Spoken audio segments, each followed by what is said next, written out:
Hi, I'm Eric Rivet, Chief Curator of the Western Reserve Historical Society, and today we're going to be talking about a very special trip that happened 50 years ago this week, and that is the Apollo 13 mission to the moon. Apollo 13 was supposed to be the third mission to land on the moon, but due to an accident about 2 days into the trip, it turned into basically a survival mission. It is made famous by a movie in the 1990s called Apollo 13, well worth the watch. But today we're going to talk about how this mission had some pretty interesting connections to Cleveland. So here's the crew of Apollo 13, composed of 2 rookies and 1 veteran. On the left is Fred Hayes. He is the Lunar Module pilot from Biloxi, Mississippi, and this is his first time in space. In the middle is Jack Swigert. He's the Command Module pilot from Denver, Colorado, and he almost didn't make the flight. He was a member of the backup crew. But what happened was, in the days just before the launch, the original Command Module pilot, Ken Mattingly, was replaced because another member of the backup crew came down with rubella, which Mattingly had never had. They were afraid he would get it during the flight, so just 2 days before launch, Mattingly was pulled out and Swigert was put in his place. This is Swigert's first time in space as well. And on the right is Jim Lovell, who is from Cleveland.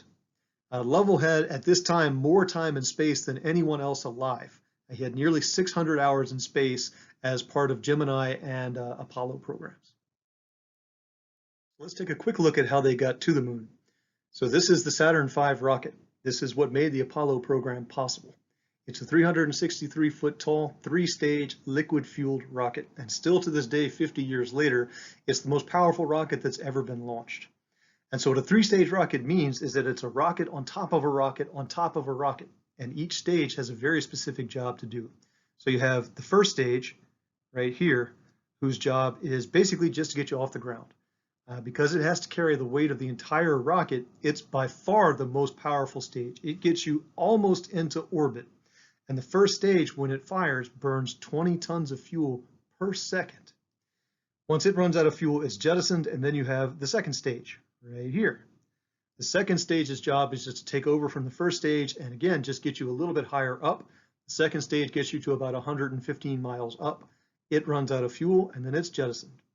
And then you have the third stage up here.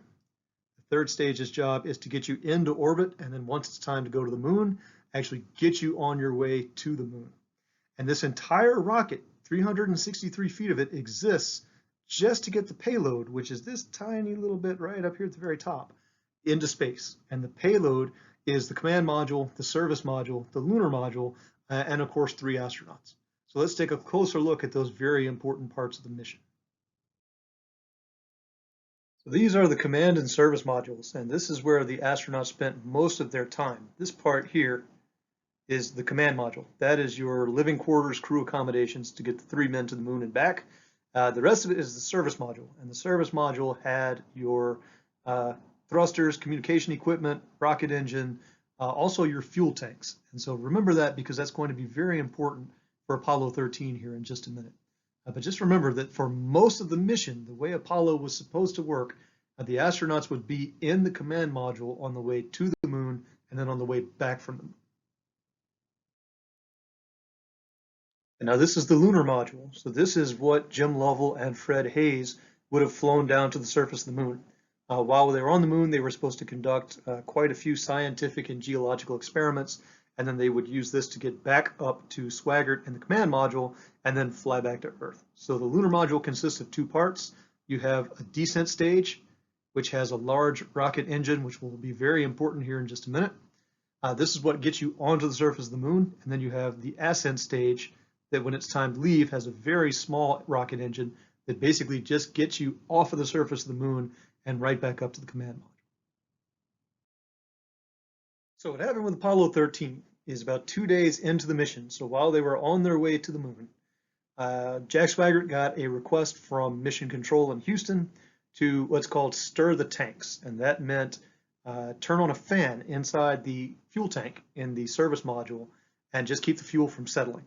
Now, of course, what no one could know was that one of the tanks was defective. And when Swigert hit the switch to stir the tank exploded and it caused critical damage to the service module. And immediately the Command Module started to lose all of its power. And so the crew had to basically abandon the command module and get into the lunar module instead.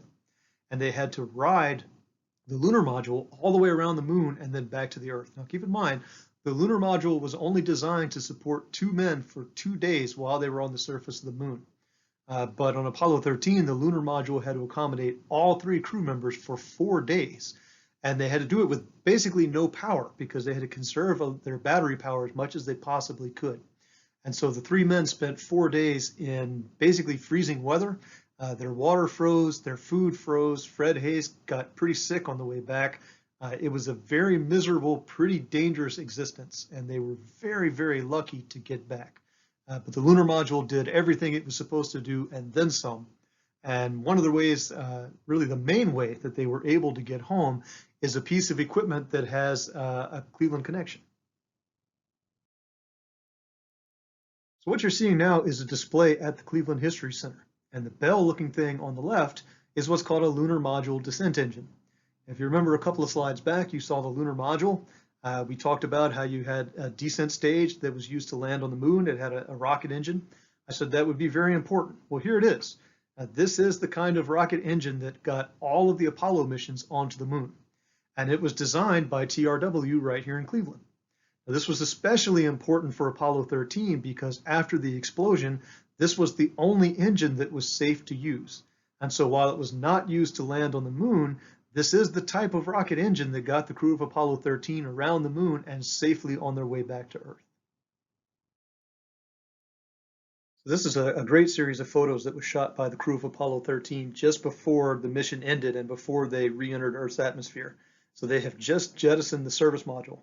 And what you're seeing, it's kind of hard to tell, but one whole side of the craft was basically blown out when that fuel tank exploded. And so again, this just goes to show you how lucky the crew was, how close they came to disaster, and basically how well built these things were, that you could have this kind of explosion and you could still make it all the way to the moon and back and get the crew home safely.